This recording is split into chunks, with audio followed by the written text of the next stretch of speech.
mitoci kawai muna godiya mai girma gona farko aiki da mai girma gona ya fara ya wuri local government ya fara shi saboda nuna soyayya ga mutane ya wuri mai girma gona muna godiya kwarai da gaske karkashin jagorancin wannan gwamnatin kuma aka kafa wannan hukumar raya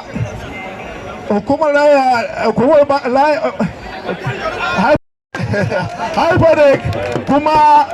mutanen ya wuri ruwan shanmu da wannan hukumar da gudunmawa mai girma gwamna da yadda Allah kwanan nan za a zo a ci gaba da aikin ruwa babu kama hannun yaro jama'a ya wuri muna godiya kwarai da gaske abubuwa alheri ba a maganar su wanda shi ma mai girma sanata Bala ibn Allah ya kawo mai wuri muna godiya da balle sarkin aiki Dr.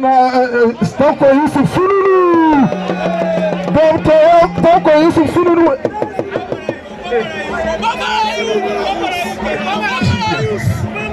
muna godiya kwarai da gaske don haka wannan abu alheri da muke gani a yau gaskiya muna jin daɗi kwarai da gaske tare da haka akwai sabuwar alheri da suka ƙara samun mu a yau wannan local government namu